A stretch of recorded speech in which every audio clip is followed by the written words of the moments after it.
Eh bien, écoutez, je vous propose qu'on démarre. C'est parti, on est là pour parler de l'année de l'innovation, qui est un serious game pour former et accompagner la mise en place de dynamiques d'innovation pérenne que j'ai eu le bonheur de développer. Au-delà de ce jeu, on va finalement parler de comment on peut accompagner le développement de dynamiques d'innovation pérennes dans les entreprises. C'est mon grand dada de dire que accompagner les projets, c'est quelque chose, mais savoir accompagner l'entreprise dans sa capacité à les multiplier et en conduire plus régulièrement, c'est un autre enjeu qu'on devrait probablement chercher plus régulièrement. Je m'appelle Yoann Claire, je suis dirigeant d'une société qui s'appelle Innovation Way, et puis je suis aussi membre actif, on montre à la caméra, je suis aussi membre actif de l'ISO TC 279 Innovation Management, qui est un comité technique de normalisation et dans lequel j'ai donc porté la voix française dans la rédaction de l'ISO 56002 et je pilote un groupe de travail qui rédige un handbook sur le sujet. Et donc, bon, bref, tout ça pour vous dire que cette norme-là, je la connais plutôt très, très bien. Et je vais vous expliquer pourquoi j'ai été amené à en faire un jeu et pourquoi je fais ce lien entre normes et jeu. Alors, le programme de cette présentation, on va parler un petit peu de cette norme et puis on va voir surtout se poser la question de est-ce que ça serait utile pour vous. On va parler du jeu derrière et du pourquoi faire un jeu. Je vous présenterai ce module de ce jeu et puis on parlera de l'intérêt de ce jeu pour vous et potentiellement pour vos adhérents et bien sûr questions-réponses comme je vous le disais ou tout au long de la session ou en fin de parcours. Alors, je vous parle de normes et je vous parle d'innovation. Certains ont peut-être eu les poils qui se sont dressés et je vais faire mon maximum pour abaisser les lances. En fait, la question, c'est voilà, c'est vrai que quand on parle aux gens qui viennent de la normalisation et qu'on leur parle d'innovation, ils ont un petit peu l'impression que c'est un camp de vacances et que le responsable d'innovation, c'est celui qui veut être hors des normes, hors des cadres, ne rien respecter. Bref, c'est un peu le gars, quand tout le monde est en chemise, c'est la personne qui vient en t-shirt, quoi. Donc, un petit peu le côté on veut casser les règles en permanence, etc. Et c'est la vision qu'ils peuvent avoir de ce qu'est l'innovation.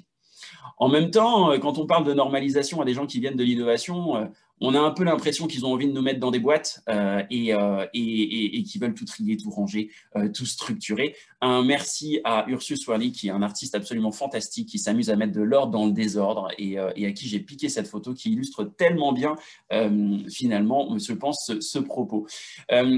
Donc finalement, vous voyez bien qu'on est un peu dans la caricature quand même. J'ose espérer qu'un responsable qualité, un responsable normalisation ne va pas complètement vouloir ranger une plage et qu'en même temps, je pense aussi que l'innovation, ça n'est pas non plus un camp de vacances. Chacun est un petit peu dans des caricatures quand on a ces présentations-là. Et donc, on va essayer finalement de mettre en place une collaboration gagnante et de se dire qu'on a peut-être chacun à apprendre d'un côté et de l'autre. Alors, c'est un peu l'idée de ces normes ISO 56000 Series là. Donc, ce sont des normes qui sont dédiées au management de l'innovation, qui ont été dédiées, qui sont rédigées au niveau international. Donc, on a une 60aine de pays à travailler là-dessus. Rédiger une norme, ça prend 4 ans. Et donc, la fameuse ISO 56002 est sortie en 2019, à l'automne dernier. Alors, il y a aussi une norme 56000 qui donne un certain nombre de définitions et c'est important qu'on les rappelle ici. Je vous promets, c'est la seule slide de définition qui est un peu barbante, mais je pense qu'elle est fondamentale. Qu'est-ce que ça nous dit? Ça nous définit d'une part l'innovation. L'innovation comme une entité nouvelle ou modifiée qui réalise ou redistribue de la valeur. C'est du terme normalisation. Ce n'est pas très simple à appréhender, mais en tout cas, retenez simplement qu'effectivement, on parle d'innovation au sens de produits, services, processus, modèles d'affaires, méthodes, etc. Donc, une vision très large de ces types d'innovation. Et puis, une création de valeur qui, là encore, peut être très large. Elle peut être financière ou non financière. Donc, image, avantage stratégique, acquisition de connaissances, propriété intellectuelle, responsabilité sociale, sociétale, environnementale. Vous pouvez entendre une vision très, très large de la valeur. On est donc sur une approche où on va vouloir aider les entreprises à innover au-delà de leurs produits. Mais surtout, ce que dit cette définition, c'est que l'innovation, c'est bien le résultat d'un processus opérationnel. C'est ce qu'on a en sortie, c'est le produit, le service, etc. Et elle différencie du coup cette notion d'innovation de la notion de système de management de l'innovation, qui, là encore, avec une définition peu sympathique, est un ensemble d'éléments corrélés ou en interaction d'un organisme utilisé pour établir des stratégies, des politiques et des objectifs de façon à atteindre les 10 objectifs en termes d'innovation. Si je le dis simplement, le système de management d'innovation, c'est l'ensemble des activités permettant l'émergence et le développement d'innovation. Et c'est là-dessus que moi, je vais me concentrer. Parce que finalement, aider une entreprise à innover, certes, c'est important, mais l'aider à mettre en place des activités qui lui permettront d'innover plus souvent, plus régulièrement, c'est un autre enjeu qui est souvent assez peu adressé. Faire cette différence est fondamental à 3 niveaux. Premièrement, au niveau du responsable innovation lui-même. Son rôle n'est pas d'innover, finalement. Un responsable innovation dans une boîte, ce n'est pas celui qui doit innover, c'est celui qui doit mettre en place les actions qui permettront à tous d'innover, qui permettront de libérer ça. De la même manière, au niveau de l'entreprise, est-ce qu'une entreprise peut réellement décider d'innover? J'en doute. En revanche, on va avoir une... Est-ce que... Ah, j'ai fait une bêtise, je crois. J'espère que vous voyez toujours mon écran. En revanche, au niveau d'une entreprise, on ne peut pas décréter qu'on va innover demain. Par contre, on peut décider d'investir dans un système qui produira de l'innovation. Et enfin, au niveau du cluster, potentiellement de votre niveau de l'environnement économique, eh bien, c'est bien différent de pousser une entreprise à réussir, ce qui va être différent de l'accompagner dans la mise en place d'un système. Alors oui, Isabelle, j'ai une question dans les questions-réponses. Est-ce que système de management d'innovation et stratégie est différent? Oui, complètement. La stratégie d'innovation est une des composantes du système et on va y revenir. C'est vraiment un élément, tout comme la démarche projet va être un autre élément de ce système. Le système, c'est ce qui va intégrer toutes ces choses-là, à la fois le processus, mais aussi des supports, etc. On va y revenir juste après. Alors, un petit mot sur ce corpus de normes, je vais être très rapide, mais voilà, ce qu'on peut voir, c'est qu'il y a différentes branches. Hop là, ça s'affiche bizarrement. On a des groupes de travail qui ont travaillé différemment sur différentes thématiques. Une sur ce système de management de l'innovation, un sur le handbook, sur la terminologie, les méthodes, les outils et méthodes pour l'innovation, et puis enfin l'évaluation. Ça a donné tout un tas de documents, la fameuse ISO 56002 dont on va beaucoup parler aujourd'hui et sur laquelle est centré ce jeu, qui a été publié en juillet 2019. Un document sur l'évaluation du management de l'innovation qui a été publié en février 2019, un document sur la terminologie, je viens de vous présenter 2 normes publiées en 2020. On a aussi une norme sur les partenariats qui est sortie. On est prochainement, en janvier, je pense qu'on sort le Innovation Management Handbook. Donc, j'ai eu l'honneur de piloter ce groupe international-là. C'était un vrai bonheur de travailler avec des gens de partout dans le monde sur cette thématique-là. Et puis, il y a d'autres documents sur la propriété intellectuelle, l'intelligence stratégique, le management des idées qui sont en cours de rédaction. Toutes ces normes, et là, je vous invite à regarder le bas de la diapo, toutes ces normes sont des normes de recommandation et non pas des normes de certification. Ça veut dire qu'on ne publie pas une recette miracle. Ça veut dire qu'on ne peut pas être certifié conforme à la norme et donc, etc. On dit que ces normes sont des guides. Ce sont des guides de bonne pratique qu'on est libre d'appliquer ou pas. Il n'est pas écrit qu'on doit faire quelque chose. Il est écrit qu'on devrait considérer tel ou tel élément en laissant la liberté aux gens d'appliquer ou pas un élément. Donc, c'est fondamental de comprendre qu'il y a vraiment une différence entre ces normes de certification, la 9001 par exemple, et une norme de recommandation, 56002, dans laquelle on n'impose pas de choses. Alors, pour info, d'ici 3-4 ans, on devrait voir arriver une norme de certification, même si la France s'est battue pour qu'elle n'existe jamais, elle risque d'arriver à l'avenir dans les entreprises d'ici quelques années, sous la pression de certains autres pays, notamment de l'Amérique du Sud. Bref, voici Isabelle, et je vais avoir à tous, et donc Isabelle, je vais avoir l'opportunité de préciser mon propos. Ici, vous avez un extrait de cette fameuse norme, c'est en gros la table des matières graphique. Donc, vous retrouvez quoi? Vous retrouvez de manière très simple le fait qu'il y a un processus projet au milieu qui est en 5 étapes, identifier des opportunités, créer des concepts, les valider, développer des solutions et puis les déployer. Mais que cette approche projet, qui part de l'intention d'innover et doit produire de la valeur, elle est chapeautée par le fait d'être capable de définir une stratégie d'innovation, donc bien sûr qui va orienter tout ça, mais cette stratégie dépend aussi du contexte, des enjeux internes, externes, de la culture d'entreprise, etc., qu'il faut prendre en compte dans ce système, et puis d'un certain nombre de supports, de ressources dans lesquels on va trouver le matériel qu'on a pour tester, les compétences de nos équipes, les ressources financières, la propriété intellectuelle, tous ces éléments-là font aussi partie de ce système, et surtout une dynamique d'amélioration, et aussi une dynamique d'amélioration continue qu'on va mettre autour pour faire évoluer cette notion de système. Ensuite, nous avons... Alors, voilà pour cette norme-là. Je ne vais pas rentrer plus dans le détail parce qu'on a très peu de temps, mais vous voyez bien que c'est un joli graphique. Cela dit, pour rentrer dedans, il faut quand même être un petit peu en forme. Il est 9h15 et on va essayer d'en faire quelque chose de plus sympathique que cette représentation graphique. c'est une des raisons du pourquoi se former, un jeu pour se former à cette notion de système de management de l'innovation. Vous voyez qu'on change un tout petit peu de graphisme et le reste de la présentation sera plus dans ce style-là. Eh bien, pourquoi? Parce que déjà, quand on parle d'un système, on parle d'un environnement dynamique. Vous savez, c'est cette fameuse question de si je veux innover, je dois commencer par avoir un projet ou je dois commencer par avoir un système pour le traiter. Est-ce que je dois faire de la créate pour avoir une idée ou avoir un système de gestion de projet en place? Eh bien, tout en même temps, mais peut-être tout au même niveau, pas tout à la même niveau de maturité au même moment. Donc, ce qu'on va chercher avec ce jeu, c'est à casser la norme. Ça reste un document de 35 pages, une page après l'autre, c'est complètement linéaire. Quand on va chercher à avoir un jeu, en fait, on va proposer une approche qui va être dynamique, non linéaire et plus adaptée à cette notion de système. On va aussi pouvoir utiliser un vocabulaire qui soit plus accessible. On va faire le lien entre ces de multiples notions par la manipulation et surtout, on va aussi permettre de simuler 1 an de développement d'un système de management d'innovation en 1h30 et vous allez voir que ce n'est pas pour rien que le jeu s'appelle donc l'année de l'innovation. Il va nous permettre de favoriser les interactions entre les gens. On va aussi pouvoir manipuler, percevoir l'impact de ses choix, se convaincre qu'il n'y a pas une seule approche qui existe parce qu'on va pouvoir tourner ce système un petit peu dans tous les sens au cours du jeu et puis surtout avoir une approche ludique parce qu'on ne peut pas former à l'innovation en étant assis derrière une table à regarder un diaporama pendant 4 heures. C'est juste, ça me paraît complètement fou et on avait besoin de quelque chose de nouveau.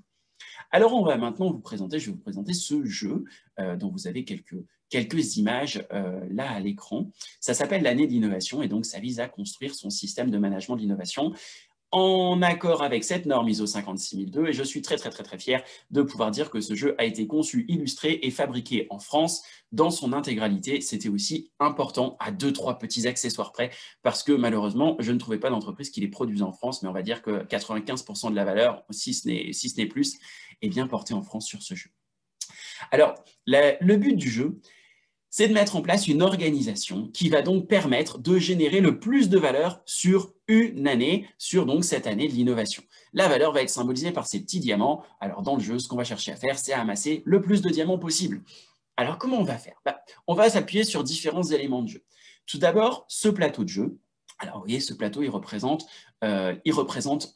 une entreprise, So French. Il y en a qui s'amuseront peut-être à chercher les petits symboles français qu'on a cachés sur ce plateau de jeu. Ça nous a beaucoup amusé parce que ce jeu est disponible en français et anglais et les commandes sont très fortement parties à l'international sur cette fin d'année et on cherchait à ce que le jeu puisse être accepté culturellement dans beaucoup de pays, notamment dans les pays du Golfe, etc.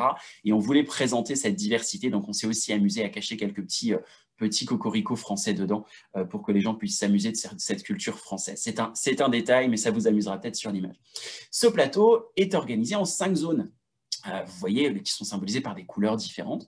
Ces 5 zones représentent les 5 éléments que vous aviez tout à l'heure au centre du schéma sur le système de management d'innovation. Donc, identifier les opportunités, création de concepts, validation de concepts, développement et déploiement. 5 zones pour les 5 étapes du processus projet. Vous voyez qu'on peut faire des boucles avec les petites flèches blanches parce qu'évidemment, un processus projet en innovation n'est jamais complètement linéaire.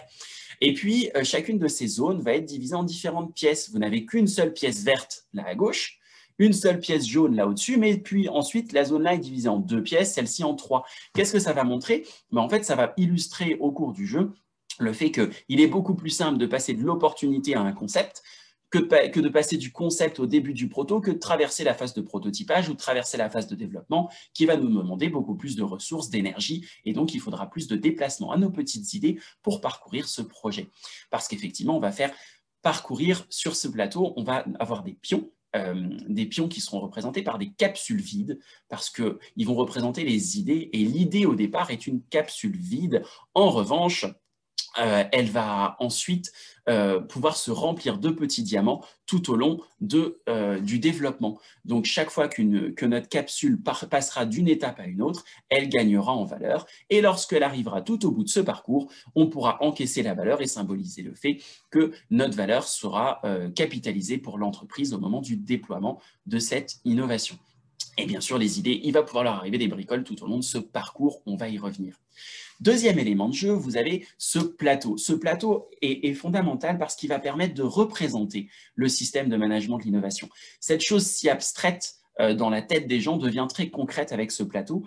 Parce qu'on va expliquer à travers ce plateau de cartes que finalement, le système de management de l'innovation, il est composé d'actions qu'on peut avoir au niveau de la stratégie, de la gestion de projet, des supports à l'innovation et de l'amélioration continue. Et tout au long du jeu, les joueurs vont donc faire évoluer ce système en achetant des cartes qui vont symboliser et qu'ils vont placer sur ce plateau.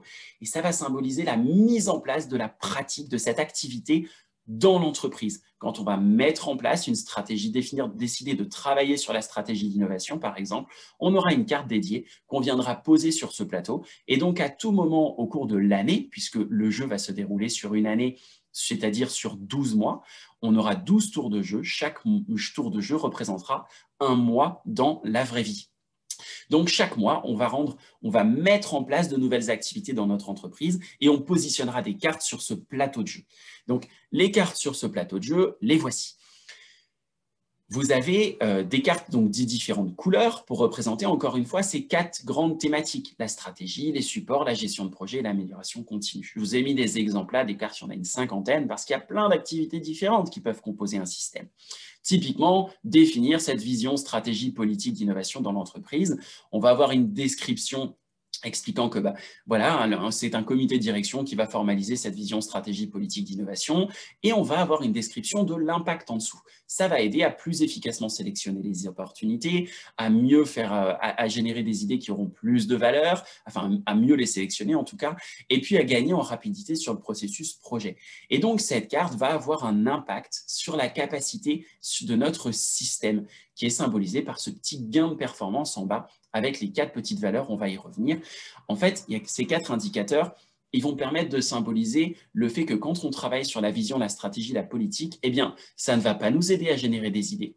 Par contre, ça va nous aider à faire avancer nos projets plus vite, à leur donner plus de valeur et à développer la résilience de notre système. Et c'est un mot important qu'on entend de plus en plus aujourd'hui. La résilience du système du management d'innovation, c'est en fait la résilience de l'entreprise.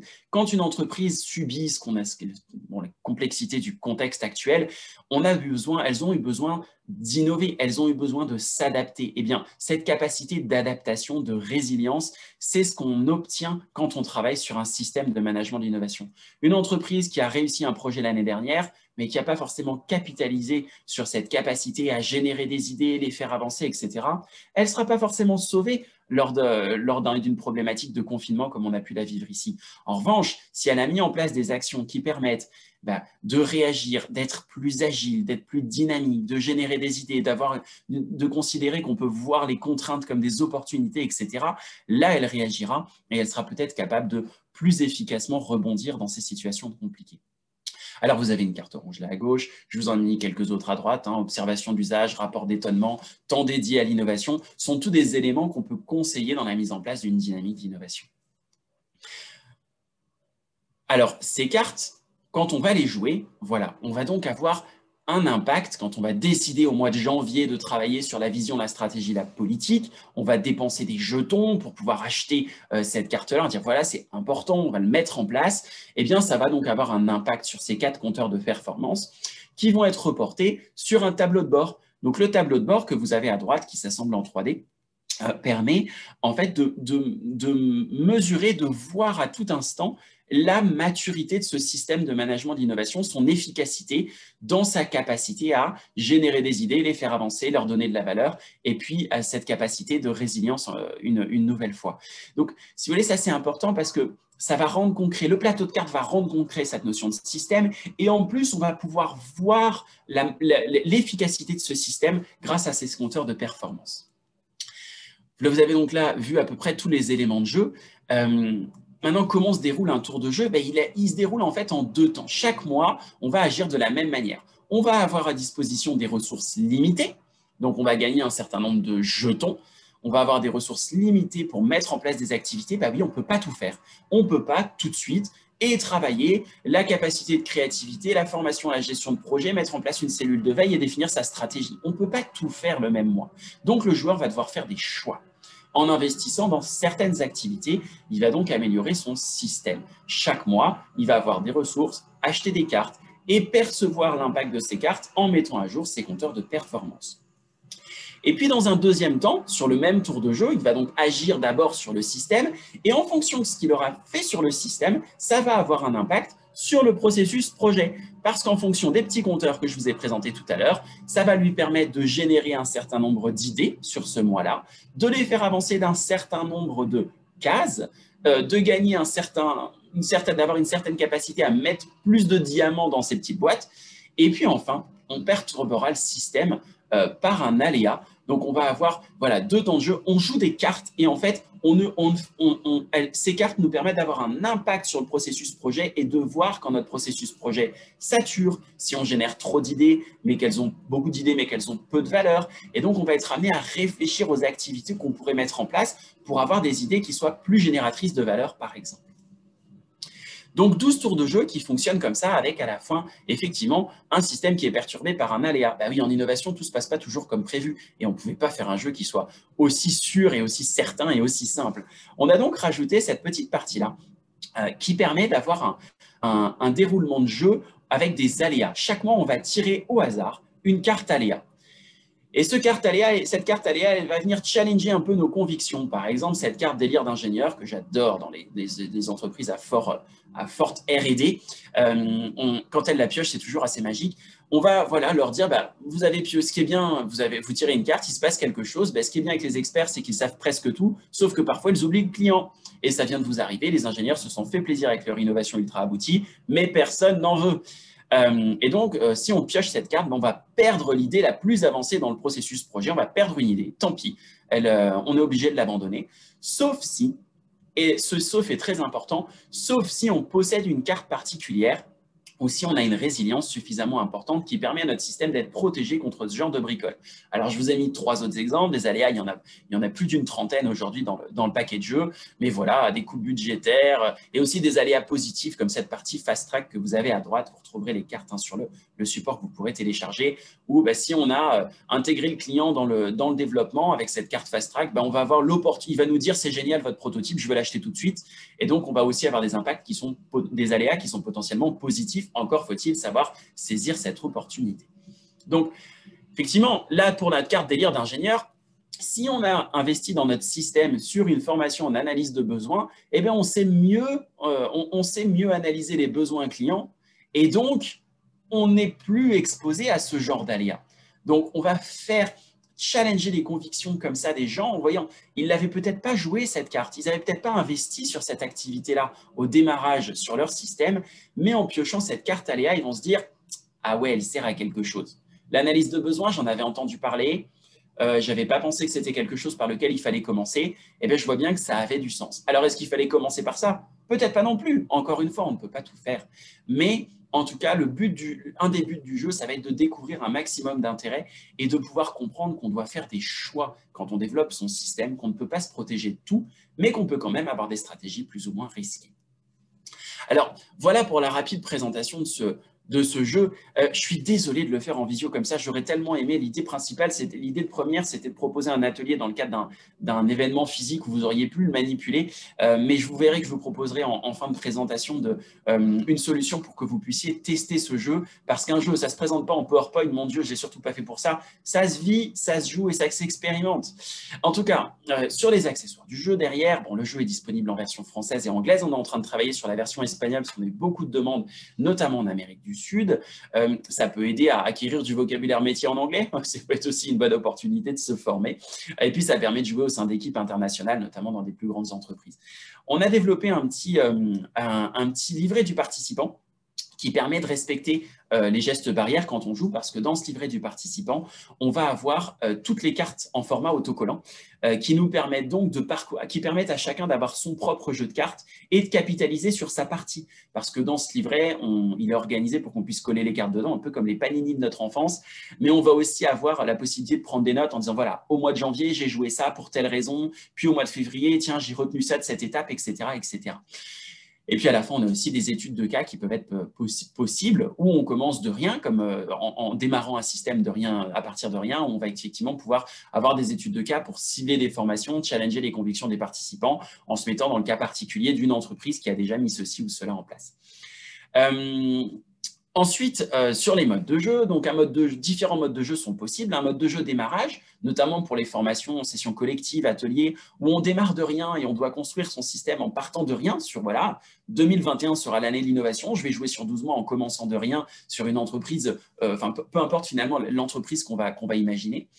Ou alors un mode amélioration qui peut être utilisé cette fois-ci dans des approches coaching. Imaginez, voilà, en entreprise, vous pouvez parcourir le jeu de cartes, voir avec vos adhérents, qu'est-ce que vous avez mis en place ou pas mis en place. On modélise votre propre système en point de départ et derrière, on va imaginer des scénarios de développement dans quoi on pourrait investir ensuite. Qu'est-ce qu'on pourrait mettre en place pour avoir un meilleur flux projet, pour générer plus d'idées, pour qu'elles aient plus de valeur, etc. On peut effectivement travailler à partir du cas particulier d'une entreprise. Et puis des scénarios où on peut là aussi développer des scénarios particuliers à partir d'études de cas. Alors, j'ai une question dans les questions-réponses sur la version numérique. Pour l'instant, c'est un jeu de plateau qui effectivement est qui a tous les codes du jeu de plateau. Vous pouvez acheter le jeu comme vous avez l'habitude peut-être d'acheter des jeux de société, c'est la période de Noël. Donc, on a une boîte cloche, on sort les plateaux, on a nos petits pions, nos petits clips, etc. Et moi, je tenais à ça parce qu'un des avantages, c'est aussi de pouvoir échanger ensemble sur quelque chose, vous voyez, se mettre à trois autour d'une boîte de jeu et avoir ce côté ludique du jeu. Seul derrière son écran, ça sera différent. Je ne dis pas que je ne vais pas le faire, c'est une des réflexions, je pense que je vais y venir, mais à mon avis, déjà le jeu sera différent et il sera plus orienté sur la formation individuelle avec beaucoup plus de contenu, etc. Et il sera beaucoup moins… Voilà, ça doit être une version différente. On fait tout dans le numérique aujourd'hui, mais moi, je crois qu'on a aussi besoin de vivre, d'échanger, et je vais vous montrer quelques photos de comment ça se passe juste après. Alors, quelle magnifique transition. Et vous voyez, les gens étalent les cartes partout. On étale les cartes. Alors, vous avez la version très ordonnée à droite, plutôt ordonnée à gauche aussi. Au milieu, ils ont fait un tas de cartes, etc. Et ça, c'est important parce que ils vont manipuler le jeu différemment et se l'approprier. Si je suis sur une approche numérique, cette notion de complexité, de farfouiller dans les cartes, etc., sera assez difficile à mettre en place. Donc voilà, peut-être que ça viendra, mais en tout cas, je vois un intérêt très très fort, moi, à cette version de plateau aujourd'hui, même si évidemment, dans le contexte actuel, c'est pas top et c'est un peu compliqué. Mais avec les livrets du participant, on arrive à jouer dans le respect de gestes barrières. Ça, c'était mené dans les périodes, c'est des tests que j'ai fait dans la période estivale où on était un peu moins bloqué qu'on l'est aujourd'hui. Mais j'ai rejoué depuis avec les livrets du participant. Les gens se tiennent un peu plus à distance, une seule personne manipule le plateau de jeu et ça se passe très très bien. En tout cas, voilà quelques exemples. Alors ici, vous avez des exemples avec au sein d'une école de management au centre, l'IRIG, Management et d'innovation. Vous avez des gens en lien avec l'UIMM sur la gauche et puis à droite un village Baïséa et certains de leurs représentants et membres, enfin adhérents qui ont testé et hébergé, je sais plus, villageois, c'est ça, qui ont pu tester le jeu. Alors, l'intérêt que je vois, moi, pour vos adhérents, c'est on peut aborder plein de jeux, plein d'éléments avec ce jeu, plein de questions. Par où on commence pour innover? Quelles sont les étapes pour développer un projet? Comment innover régulièrement? Comment gérer un portefeuille de projets? Quels sont les différents profils de responsable innovation? Ça, on le voit bien avec les compteurs en fonction des choix que font les gens. Innover en start-up, en PME, en grand groupe, est-ce qu'on a des différences? J'aurais mis un S, à quelle personne ne m'en aurait voulu? À quoi sert un lab? Les méthodes agiles, la créativité, le design thinking, la veille, l'intrapreneuriat. Tous ces thèmes sont des activités d'un système de management de l'innovation et on les a tous sous les yeux. Donc, on va pouvoir les évoquer, même si c'est de manière superficielle, mais s'interroger dans le cadre du jeu, faire le lien entre tous ces mots-clés qu'on nous pousse et où finalement, chacun de ces points est parfois présenté comme la solution. Le lab, c'est la clé pour innover. Les méthodes agiles, c'est la clé pour innover. La créativité, c'est le truc pour innover. Le design thinking, c'est la méthode de dingue. Non, ce sont toutes des composantes d'un système. Elles ont tout un intérêt. Maintenant, elles ont toutes aussi des limites et dans ce jeu, on va pouvoir voir l'impact qu'elles vont avoir. La créate va m'aider à générer des idées, pas à les faire avancer. Le design thinking, mettre en place une approche de gestion de projet particulière, intégrer le client, l'utilisateur, va m'aider à générer des idées qui ont plus de valeur et à accélérer un peu leur développement. Donc, on va pouvoir remettre en perspective tous ces thèmes-là et les replacer dans leur place au sein du système. En termes d'intérêt d'une manière globale, on peut donc avoir à la fois comprendre cette notion de système, Alors, j'ai rajouté des petites choses qui doivent apparaître autour. Voilà. Établir une vision commune au sein d'une équipe. Prenez une équipe, une équipe au sein d'une même entreprise, vous allez pouvoir travailler, ils vont travailler en équipe, se baser sur un outil neutre dans une belle ambiance et se dire, mais tu vois, pour moi, l'innovation, c'est avant tout de la communication, c'est avant tout de la prise de risque. Oui, ben pour moi, c'est de la stratégie et on ne peut pas prendre de risque. On va échanger sur tout ça quand on va être à 3 autour d'un 3-4 autour d'un plateau de jeu. Donc, on va pouvoir établir cette vision commune de ce qu'est une dynamique d'innovation. On va pouvoir intégrer la notion de système, la comprendre, la rendre parce qu'on va le rendre concret, ce système, on va le développer, on va visualiser son impact et on va comprendre cette notion de résilience aussi. On va définir la capacité à innover. Ces 4 petits indicateurs. La capacité à innover, c'est quoi? Générer des idées, les faire avancer, leur donner de la valeur, résister aux aléas. Très, très simple. Et quelque chose où, avec 4 pictos, on va pouvoir représenter cette dynamique. Découvrir un maximum d'activités. C'est aussi quelque chose qui va être possible avec le jeu, encore une fois, parce que toutes ces cartes, comme on va les manipuler sur 12 mois, ça, je ne peux pas le faire sentir dans cette présentation. Je n'ai pas trouvé comment l'illustrer, mais au cours du jeu, on va d'abord commencer par choisir les cartes en fonction de ce dont on est convaincu. Oui, la stratégie, c'est important, et puis je vais mettre de la créate, et puis ceci, et puis cela. Et puis, dans un deuxième temps, avec les compteurs, on va comprendre qu'il y a un équilibre à avoir et on va lire les cartes différemment. On va chercher des activités qu'on n'avait pas imaginées au départ, et puis derrière arrivent les challenges. Et là, on va avoir un nouvel élément où quand on est challengé, on va dire « Ah mince, je me prends cet aléa? Ah ouais, je n'avais pas mis en place cette activité-là. » Et puis, dernier élément, appréhender le référentiel ISO 56002. Bah oui, toutes les cartes sont tirées de ce jeu, sont inspirées de ce jeu, de cette norme. Donc, on est en accord avec cette ISO 56002. Et donc, c'est une manière d'évoquer cet enjeu de la normalisation de manière beaucoup plus sympathique qu'en sortant le support. Alors, l'intérêt pour un cluster, pour moi aussi, il y a un intérêt à votre échelle à vous, qui peut être, et j'ai bien entendu dans les différents échanges qu'il y a pu y avoir, et aussi sur la session concurrente à la mienne aujourd'hui, qu'il y a des enjeux de champ de prestat, il y a des enjeux de rentabilité, de valeur créée et de capacité de s'autofinancer, de financer derrière. Eh bien, en achetant ces boîtes de jeux, pour le coup, vous pourrez derrière avoir la liberté de former et de générer des activités de conseil sur cette thématique du système de management de l'innovation qui est très vierge aujourd'hui, personne s'en saisit. Il est en train d'arriver, les demandes commencent à arriver du côté des entreprises, mais clairement, c'est un environnement qui est naissant où pour moi, il y a une place à prendre. Et donc, vous pouvez à la fois utiliser les jeux pour vous effectuer vos prestations, mais aussi potentiellement devenir revendeur si certaines des grandes entreprises que vous accompagnez, par exemple, ont envie de s'équiper pour former leurs propres équipes. On a des systèmes d'apporteurs d'affaires qui peuvent vous permettre d'en profiter. Et puis, voilà, donc segment de marché en construction. Deuxième élément, structurer sa propre équipe. Développer les compétences internes de vos collaborateurs, l'utiliser pour former vos propres équipes, et puis identifier et répartir les expertises. C'est quoi les 10 cartes sur lesquelles chaque personne est peut-être plus forte que les autres au sein de vos équipes? Les compétences sont différentes, on ne fait pas tous la même chose, on a des expertises métiers, mais est-ce qu'on a quelques expertises système? Monsieur Machin est plus fort en créate, et c'est lui qui va sur ces thèmes-là. Sur la gestion de projet, c'est plutôt un tel. Et de voir la complémentarité de cette équipe, c'est important. On va pouvoir accompagner la montée en compétences des équipes au sein de l'entreprise, fiabiliser les processus de nos clients. On ne vous accompagne plus sur un projet, on va vous accompagner sur la durée, sur la mise en place de ce système. Vous allez créer de la récurrence chez vos clients si vous êtes capable de les accompagner sur ces approches-là, parce qu'un projet, ça a une fin. Un système, ça n'en a pas. On va toujours pouvoir progresser sur ces éléments-là. Et puis, se préparer aux demandes liées à l'ISO 56002. Pour info, groupe de travail piloté par la France, comité international de rédaction de la norme piloté par la France en la personne d'Alice de Cazeneuve, qui est du groupe Airbus.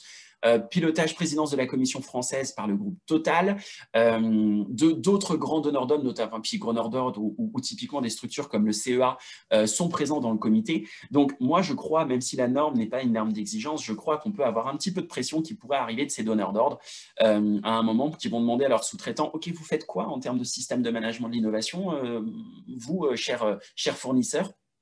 Donc, je crois que les demandes peuvent arriver. Et puis, l'Europe s'intéresse de très, très, très près à ces travaux aussi.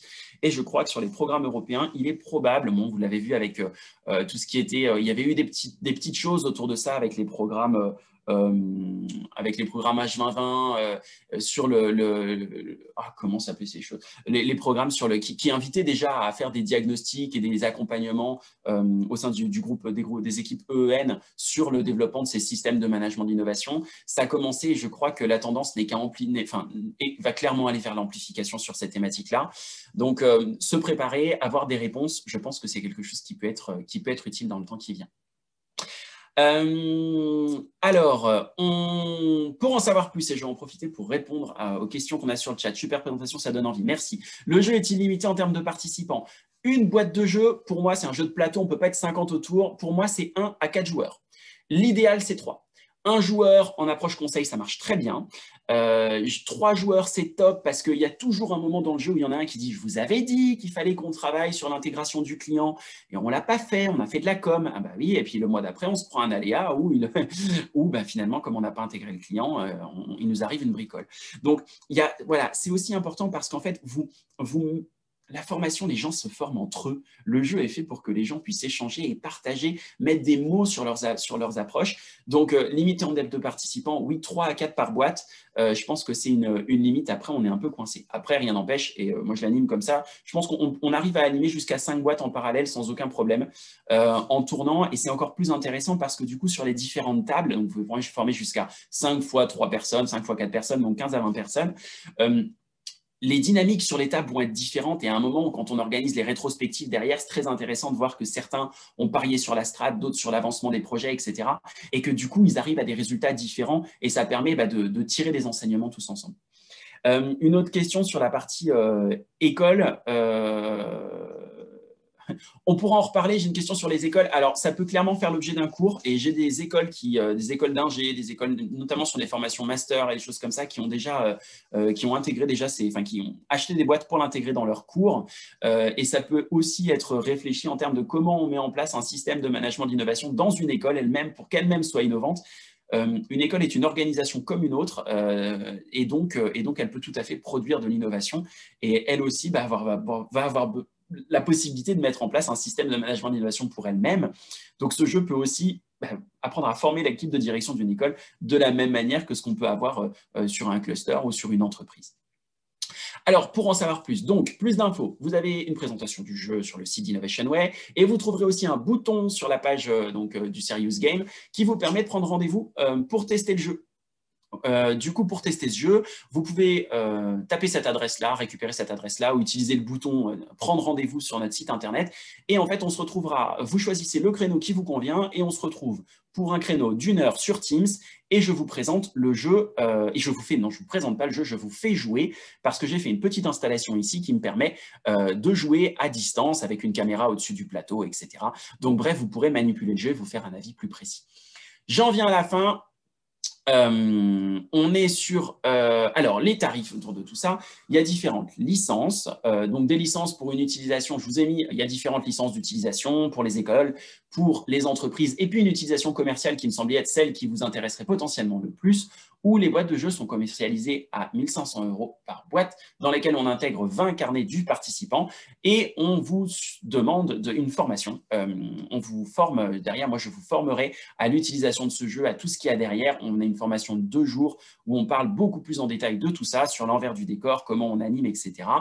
Et ce que j'ai décidé sur cette fin d'année et en lien avec Philex, je suis très content, j'aimerais tellement que ça se déploie dans les clusters et de manière forte en France parce que franchement, je crois beaucoup à l'importance de cette thématique-là. Et pour ne rien vous cacher, mes premiers clients sont les États-Unis, le Chili, le Luxembourg, et j'en ai un petit peu en France, le Japon aussi. Et en fait, j'aimerais tellement que ça marche bien en France parce que j'ai un peu l'impression d'avoir fait quelque chose qui va aider les entreprises internationales à concurrencer les nôtres et que j'aimerais bien que ça se déploie plus chez nous.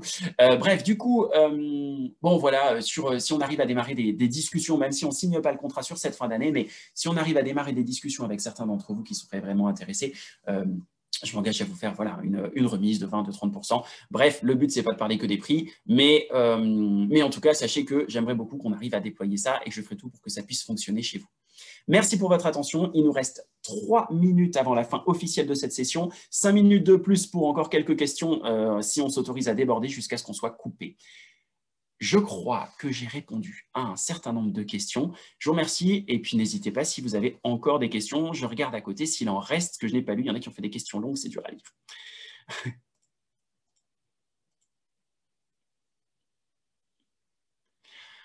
Alors, est-ce qu'une boîte achetée par une entreprise peut être réutilisée? Oui, oui, oui, oui, oui, oui. Une boîte achetée par une boîte achetée par une entreprise ou une boîte achetée par vous, vous pouvez l'utiliser autant que vous voulez. C'est l'intérêt, c'est pas périssable, c'est un jeu, c'est une boîte de jeu. Alors, on peut avoir on peut le réutiliser régulièrement. On peut effectivement même l'utiliser tout au long de l'année. On peut imaginer utiliser le jeu, le laisser en place sur un plateau, sur un tableau en collant les cartes et voir au fur et à mesure ce qu'on met en place comme nouvelle activité. Ça peut être un vrai outil de pilotage. Et oui, on peut le réutiliser régulièrement pour former les gens. On peut, les nouveaux arrivés par exemple, on peut le réutiliser pour s'interroger sur la pertinence de notre stratégie. On peut le réutiliser parce qu'à un moment, on subit aussi un aléa et on regarde, oh tiens, il correspondait à une carte, c'était quoi la carte pour se protéger de ça? Donc, on peut vraiment l'utiliser de manière régulière dans l'entreprise. Et puis, il y a plus d'une trentaine d'aléas. Donc, vous pouvez aussi faire plusieurs parties parce que dans une partie de jeu, vous allez en piocher que 10. Donc, finalement, deux parties ne se ressemblent pas et c'est quelque chose sur lequel on peut rejouer complètement.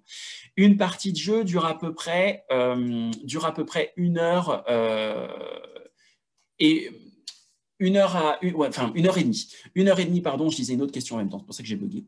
1 heure et demie pour une partie de jeu seule. Après, je pense que ça s'intègre dans une formation qui peut faire la demi-journée, si on intègre les temps de restitution entre les gens, etc. Et on peut pousser, voilà, on a 1 heure et demie pour la partie, une demi-journée pour faire une formation rapide et vraiment une approche sensibilisation, etc. Et on peut monter sur 1 à 2 journées de formation où on peut peut-être faire une deuxième partie de jeu après avoir eu des contenus, etc. si on veut aller beaucoup plus loin.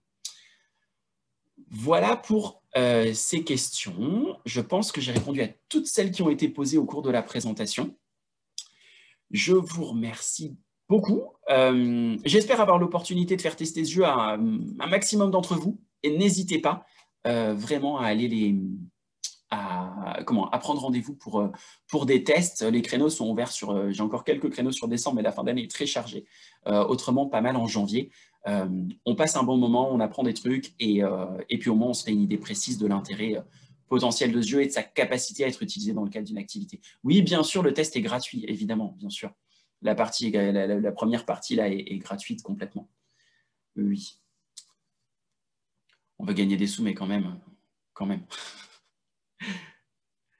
Alors ouais, je dois pouvoir remettre le lien dans le chat. C'est une bonne remarque, ça. Alors, je me bats avec les 15 fenêtres qui sont ouvertes les unes au-dessus des autres et je vous mets ça.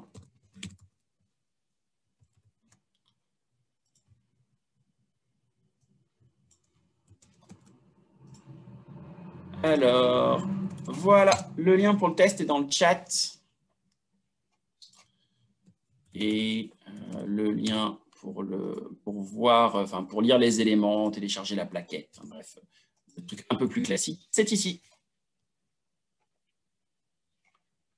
Je vous le mets dans le chat et sur la slide, vous l'avez. Alors, la slide est là. Et encore une fois, vous pouvez télécharger le support dans l'espace MyFilex, etc. Donc, n'hésitez pas à aller le chercher là-bas. Merci encore. Écoutez, bonne journée à tous. Bonne suite sur ce séminaire, enfin sur cet événement Filex. Et puis, à bientôt.